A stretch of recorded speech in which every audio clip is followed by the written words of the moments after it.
అందరికీ నమస్కారం. శ్రీ మాత్రే నమః. ఓం నమః శివాయ. ఓం శ్రీ సాయిరామ్. రేపు మంగళవారం పంచమి తిథి. మంగళవారం పంచమి తిథి వస్తే ఆ రోజుకు చాలా ప్రాధాన్యత ఉంటుందని పండితులు చెప్తూ ఉన్నారు. సాధారణంగా మంగళవారం హనుమంతుడికి, సుబ్రహ్మణ్యేశ్వర స్వామి వారికి అంకితం చేయబడిన రోజు. కానీ మంగళవారం పంచమి తిథి వచ్చిన రోజు దుర్గాదేవిని లేదా లక్ష్మీదేవిని ఆరాధిస్తే మంచిది. అన్ని జాతక దోషాలు, గ్రహ దోషాలు తొలగిపోతాయని పండితులు చెప్తూ ఉన్నారు. అయితే ఈ పవిత్రమైన రోజున ఉప్పు నిమ్మకాయతో ఈ పరిహారం చేస్తే 1 గంటలో మీ దశ మారిపోతుందని పండితులు చెప్తూ ఉన్నారు. వ్యాపారంలోనే సమస్యలున్నవారు, ఉద్యోగంలో సమస్యలున్నవారు, నరదిష్టి వంటి చెడు ప్రభావాలతో బాధపడేవారు రేపు మంగళవారం పంచమి రోజున నిమ్మకాయ ఉప్పుతో ఒక పరిహారం చేయండి. పరిహార శాస్త్రంలో నిమ్మకాయ ఉప్పుకు చాలా ప్రాధాన్యత ఉంటుంది. వీటితో ఏ పరిహారం చేసినా 100% రిజల్ట్ అయితే మాత్రం వస్తుంది. నిమ్మకాయను చాలా వరకు అమ్మవారి పూజల్లో ఉపయోగిస్తాము. అమ్మవారికి నిమ్మకాయలు అంటే చాలా ఇష్టం. ఇలాంటి ముఖ్యమైన రోజులలో అంటే పంచమి తిథి వచ్చినప్పుడు, పౌర్ణమి, అమావాస్య తిథులు వచ్చినప్పుడు అమ్మవార్లకు నిమ్మకాయ మాల వేస్తే సకల అభిష్టాలు నెరవేరుతాయని పండితులు చెప్తూ ఉన్నారు. జాతకంలో ఉన్న సమస్యలు పోవడానికి, చెడు దృష్టి వంటివి ప్రభావాల నుండి బయటపడడానికి నిమ్మకాయ చాలా బాగా ఉపయోగపడుతుంది. అలాగే ఉప్పు కూడా ప్రతికూల శక్తిని తొలగించి సానుకూల శక్తిని ప్రవేశింపచేస్తుంది. నిమ్మకాయ ఉప్పును చాలా వరకు కూడా దిష్టి పరిహారాల్లో వాడుతూ ఉంటాము. వాహనాలకు దిష్టి తగలకూడదు అని, వ్యాపారానికి, ఇంటికి దిష్టి తగలకూడదని నిమ్మకాయలను కడతాము. ఇలా చెడు నుండి బయటపడడానికి నిమ్మకాయలను, ఉప్పును చాలా రకాలుగా ఉపయోగిస్తాము. వీటితో విడివిడిగా పరిహారం చేస్తే ఎంత మంచి ఫలితాలు వస్తాయో, ఈ రెండింటిని కూడా కలిపి పరిహారం చేస్తే అంత మంచి రిజల్ట్ అయితే మనకు వస్తుంది. 1 గంటలోనే మీరు మార్పును చూస్తారు. మరి మంగళవారం పంచమి తిథి కలిసి వచ్చిన అద్భుతమైన రోజున, గొప్ప పర్వదినాన ఉప్పు మరియు నిమ్మకాయలతో ఏ పరిహారం చేయాలో ఇప్పుడు మనం ఈ వీడియోలో వివరంగా తెలుసుకుందాం. అంతకన్నా ముందు, ఇంట్లో ఉన్న లక్ష్మీదేవి ఎందుకు వెళ్ళిపోతుంది, మన ఇంటిపై లక్ష్మీదేవి అనుగ్రహం ఉండాలి అంటే మనం ఏం చేయాలి, అసలు లక్ష్మీదేవి మన ఇంటి నుండి ఎందుకు వెళ్ళాలి అని అనుకుంటుంది అనే విషయాలను ఈ వీడియోలో ఒక కథ ద్వారా తెలుసుకుందాం. ఎక్కడా కూడా స్కిప్ చేయకుండా చూడండి. అప్పుడే మీకు ఈ వీడియోలోని అంతరార్థం మీకు అర్థమవుతుంది. అలాగే వీడియోని నచ్చితే లైక్, షేర్ చేయండి. అలాగే మా ఛానల్ని కూడా సబ్స్క్రైబ్ చేసుకొని మాకు సపోర్ట్ చేయండి. ఇక వీడియోలోకి వస్తే, పూర్వం ఒక ఊరిలో ఒక వ్యాపారి ఉండేవాడు. అతడు చాలా ధనవంతుడు, గుణవంతుడు, 10 మందికి సహాయం చేయాలని మంచి బుద్ధి కలిగి ఉన్నవాడు. అతడికి 4 కొడుకులు ఉన్నారు. కొడుకులకు పెళ్లి చేస్తాడు. ఆ వ్యాపారి తన భార్యతో, తన కొడుకుకు, కోడళ్లతో కలిసి ఒకే ఇంటిలో నివసిస్తూ ఉన్నాడు. ఆ వ్యాపారి తన జీవితాన్ని సుఖంగా గడుపుతూ ఉన్నాడు. అంతేకాదు, ఆ వ్యాపారి లక్ష్మీదేవి పరమ భక్తుడు. ప్రతి స్త్రీని లక్ష్మీదేవిగా భావించి గౌరవించేవాడు. ఆ వ్యాపారికి ఊరిలో మంచి పేరు కూడా ఉంది. ప్రతిరోజు లక్ష్మీదేవిని చక్కగా పూజించి తర్వాత వ్యాపార పనుల కోసం ఇంటి నుండి బయలుదేరేవాడు. మళ్ళీ సాయంత్రం ఇంటికి వచ్చి లక్ష్మీదేవిని పూజించి కుటుంబ సభ్యులతో కొంచెం సమయాన్ని గడిపేవాడు. అయితే కొన్ని రోజుల తర్వాత ఇంటి వాతావరణం మారింది. అందరూ ఒకే ఇంటిలో ఉండటం వలన ఇంట్లో ఉన్న చిన్న గొడవలన్నీ మొదలయ్యాయి. ప్రతిరోజు ఏదో ఒక గొడవ అవ్వటం, వ్యాపారి భార్య తనకు ఆ గొడవ గురించి చెప్పి బాధ పెట్టడం జరిగింది. ఇలా కొన్ని రోజులు గడిచాయి. ఇంటిలో మనశ్శాంతి కరువవుతూ వచ్చింది. ఇది వరకు ఇంట్లో మగవారు లేనప్పుడు గొడవలు జరిగితే, ఇప్పుడు మగవాళ్ళు ఉన్న గొడవలు జరగడం ప్రారంభమయ్యాయి. వ్యాపారి ఇది వరకు లాగా ఆనందంగా, ప్రశాంతంగా లక్ష్మీదేవికి పూజ చేయలేకపోయాడు. అయితే ఒకరోజు వ్యాపారి నిద్రిస్తున్న సమయంలో ఆ లక్ష్మీదేవి కలలో కనిపించింది. కలలో లక్ష్మీదేవి కనబడగానే ఆ వ్యాపారి లక్ష్మీదేవిని అనేక శ్లోకాలతో స్తుతించాడు.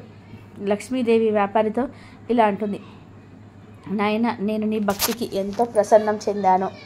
ఇక నేను మీ ఇంటి నుండి బయటకు వెళ్ళవలసిన సమయం వచ్చింది. ఇక నేను మీ ఇంట్లో ఉండలేను అని అంటుంది. ఆ వ్యాపారి మాటలు విని చాలా బాధపడుతున్నాడు. తల్లి, నా వల్ల ఏదైనా తప్పు జరిగినందా? ఎందుకని మీరు ఇప్పుడు నా ఇల్లు వదిలి వెళ్ళిపోతానంటున్నారు? తల్లి, మీకు తెలుసు కదా, మీరు నా ఇంటిలో ఉండటం వలనే నన్ను 10 మంది గుర్తించి గౌరవిస్తున్నారు. మీ అనుగ్రహం నాపై ఉండటం వలనే కదా నేను సిరి సంపదలకు లోటు లేకుండా జీవిస్తున్నాను, 4గురికి సహాయం చేస్తూ ఉన్నాను. తల్లి, ఇప్పుడు నువ్వు నన్ను నా ఇంటిని వదిలి వెళ్ళిపోతే నేను చాలా పేదరికం అనుభవిస్తాను. అప్పుడు నేను ఎవరికి సహాయం కూడా చేయను. ఇంకా సమాజంలో నా పరువు ప్రతిష్టలు కూడా దెబ్బతింటాయి. తల్లి, దయచేసి నువ్వు నా ఇంటిని వదిలి వెళ్ళిపోవద్దు. నీకు నేను ఏం లోటు చేశానో చెప్పు అని వ్యాపారి పరిపరి విధాలుగా ప్రాధేయపడతాడు. లక్ష్మీదేవి వ్యాపారిపై చిరునవ్వు నవ్వుతూ చూసింది. చూడు నాయనా, నేను గత 25 సంవత్సరాల నుండి నీ ఇంట్లోనే ఉంటున్నాను. నేను చంచలమైన దాన్ని, ఇలా నిన్ను ఒకచోట ఉండలేను అని అంటుంది. దానికి వ్యాపారి, తల్లి, నువ్వు నా ఇంటిలో ఉంటే నేను గుడికి వెళ్ళి అక్కడ పేదవాడికి సహాయం చేస్తాను కదా, కాబట్టి నువ్వు నా దగ్గర ఉండు అని అంటాడు. అప్పుడు లక్ష్మీదేవి, నేను నీ దగ్గర ఉంటేనే నువ్వు దాన ధర్మాలు చేస్తావు. నేను నీ వద్ద లేకపోతే దాన ధర్మాలు ఎందుకు చేయలేవు?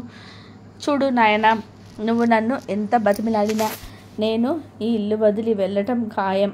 కాకపోతే నువ్వు నా పరమ భక్తుడివి కాబట్టి నేను నీకు ఒక వరం ఇస్తున్నాను. నీకేం కావాలో చెప్పు నాయన అని అంటుంది లక్ష్మీదేవి.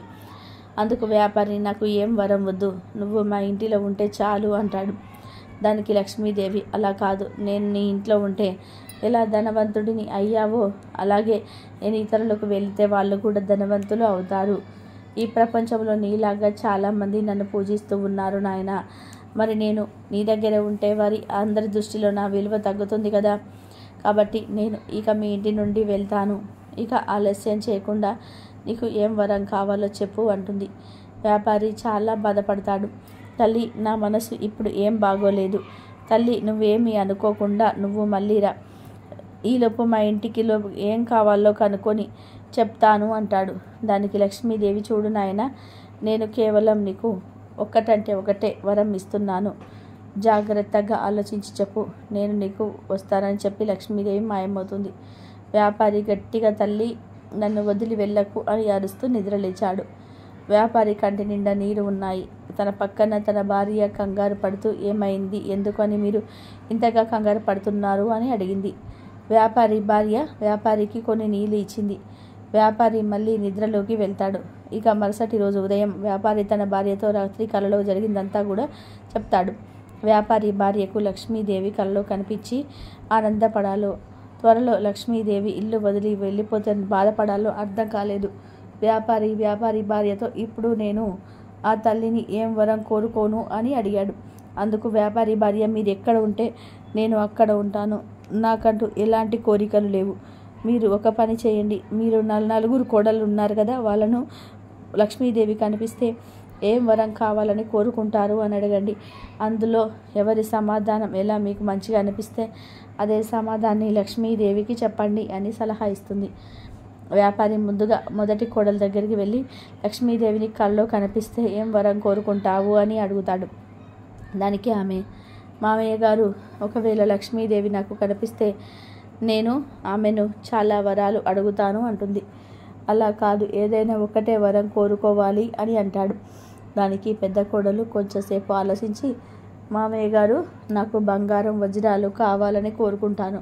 తరతరాలకు సరిపడా బంగారము వజ్రాలు సంపాదించమని కోరుకుంటాను అని అంటాడు.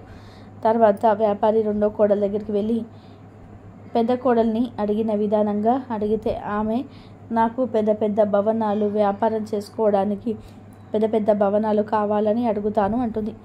వ్యాపారాలు మంచి లాభబాట్లో నడుస్తాయి కాబట్టి ఇక మనకు ఎలాంటి లోటు ఉండదు అని అంటుంది. తర్వాత మూడో కోడల్ని అదే ప్రశ్న అడిగితే ఆమె, మామయ్య గారు, నేనైతే మన ఊరిలో ఉన్న పంట పొలాలను అన్నీ కూడా నా సొంతం అవ్వాలని కోరుకుంటాను. మన ఊరిలోని పంట చాలా లాభాలను తెచ్చిపెడుతుంది.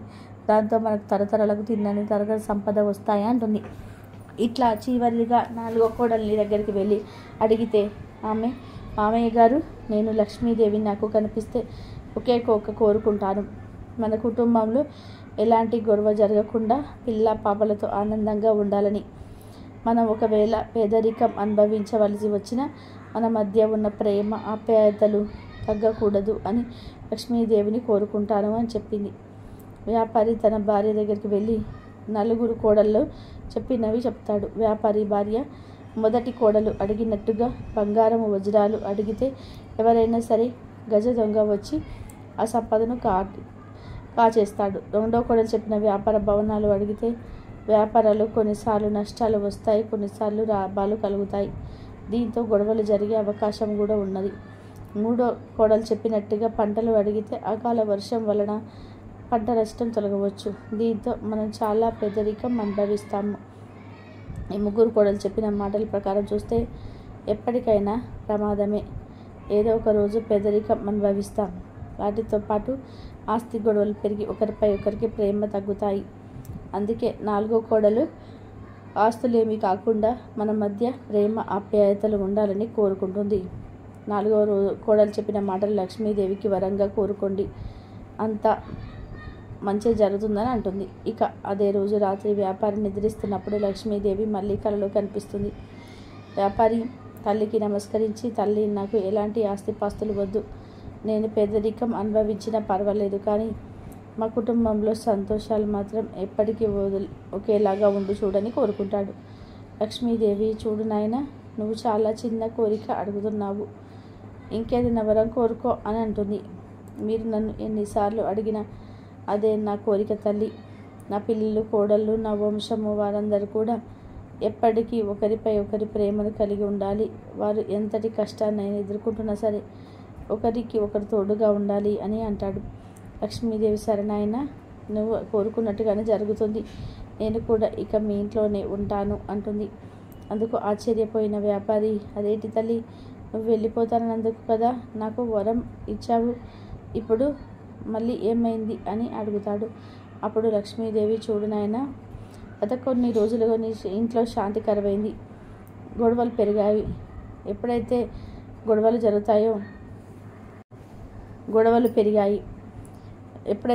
జరుగుతాయో ఏ ఇంట్లో అయితే శాంతి ఉండదు, నేను ఆ ఇంట్లో ఉండలేను. ఇక నుండి మీ ఇంట్లో ఎటువంటి గొడవలు జరగవు, ఆనందంగా మీ జీవితాన్ని గడుపుతావు అని అంటుంది. వ్యాపారి, తల్లి, ఎప్పుడైనా నేను ఏదైనా పొరపాటు చేస్తే నన్ను రక్షించు, నన్ను క్షమించు అని అంటాడు. అందుకు లక్ష్మీదేవి, నేను చెప్పే మాటలు చాలా శ్రద్ధగా విని అలాగే నేను చెప్పిన విషయాలను అందరికీ తెలియచేయి. కేవలం పూజలు చేస్తేనే నేను ప్రసన్నం అవ్వను, నేను ప్రశాంతంగా ఉన్న వాతావరణంలోనే ఉంటాను. ఏ ఇంట్లో అయితే నన్ను నిత్యం పూజిస్తారో ఆ ఇంట్లోనే నేను ఉంటాను, కానీ అదే ఇంట్లో గొడవలు జరిగితే నేను ఉండలేను. ఇంటిలో ఎక్కువగా మాంసం తిన్న, మద్యం తాగిన నేను ఆ ఇంటిలో ఉండను. నేను ఎక్కడ ఉంటానో ఎక్కడ ఉండనో చాలా సందర్భాలలో చెప్పాను. కాబట్టి ప్రతి ఒక్కరు కూడా నన్ను ఇష్టంగా భక్తి భావనలతో పూజించండి, ఏదో ఆశించి పూజించి నన్ను నొప్పించకండి అని వ్యాపారితో చెప్పి వ్యాపారి ఆనందంగా తన భార్యతో, కొడుకు, కోడలతో జీవితాన్ని గడిపాడు. కాబట్టి మనమందరం కూడా లక్ష్మీదేవికి నచ్చినట్టుగా ఉందాము, ఆ తల్లి అనుగ్రహాన్ని పొంది ఆనందంగా జీవిద్దాము. ఇక వీడియోలోకి వస్తే, రేపు మంగళవారం పంచమి రోజు ఉదయం ఈ పరిహారం చేయాలి. ముందుగా పూజ చేయాలి. పూజ గదిని శుభ్రం చేసుకొని పూజకు అన్ని సిద్ధం చేసుకోవాలి. దీపం వెలిగించాక ఒక ప్లేట్లో 2 పిడికెళ్ళ గల్లులుప్పును వేయాలి. ఇప్పుడు ఒక మంచి పచ్చి నిమ్మకాయను తీసుకొని దానిని నీటితో కడిగి ఉప్పు వేసిన ప్లేట్పై పెట్టాలి. ఇప్పుడు ఆ ప్లేట్ను మీ పూజా మందిరంలో పెట్టి మీ ఇష్ట దైవానికి మొక్కుకొని మీకున్న సమస్యలు చెప్పుకోవాలి. ఆ నిమ్మకాయ ఉప్పుపై పసుపు కుంకుమల్లో చల్లాలి. ధూపం చూపించి ఆరతి ఇవ్వాలి. ఈ మంగళవారం పంచమి తిథి రోజున అమ్మవారికి పాలతో చేసిన నైవేద్యాన్ని సమర్పిస్తే తల్లి అనుగ్రహం కలుగుతుంది. ఒక 5 లేదా 10 నిమిషాలు అయిన తర్వాత పూజ గదిలో పెట్టిన ప్లేటును తీసి అందులో పెట్టిన నిమ్మకాయలను 2 బద్దలుగా కొయ్యాలి. అందులో ఒక బద్దకు కుంకుమను, ఒక బద్ద పసుపును పుయ్యాలి. ఆ తర్వాత కుంకుమ పూసిన బద్దకు పసుపుతో బొట్టు పెట్టాలి. పసుపుతో పూసిన బద్దకు కుంకుమతో బొట్టు పెట్టాలి. ఇక ఇప్పుడు ప్లేట్లో వేసిన ఉప్పుపై కోసిన నిమ్మకాయ ముక్కలను పెట్టి ఇల్లంతా తిరగాలి. ఆ తర్వాత గుమ్మం బయటకు వచ్చి 2 గిన్నెలను కానీ 2 ప్లేట్లను కానీ తీసుకొని అందులో ఉన్న గల్లునొప్పులు వేయాలి. ఆ తర్వాత ఒక్కో గిన్నెలో ఒక్కొక్క నిమ్మకాయ బద్దను పెట్టాలి. ఇక వాటిని అలాగే వదిలివేయాలి. ఆ రోజంతా వాటిని గుమ్మం వద్దే వదిలేయాలి. ఇలా ఉంచితే మీ ఇంటిలో ఉన్న నెగిటివ్ ఎనర్జీ అంతా కూడా ఆ ఉప్పు నిమ్మకాయ లాగేసుకుంటాయి. ఇక మరుసటి రోజున అంటే బుధవారం ఉదయం గుమ్మ పెట్టిన ఉప్పు నిమ్మకాయని చూడండి, ఉప్పు నీరుగా కరిగిపోతే మీ ఇంటిపై చాలా నెగిటివ్ ఎనర్జీ ఉన్నట్టు అర్థం చేసుకోండి.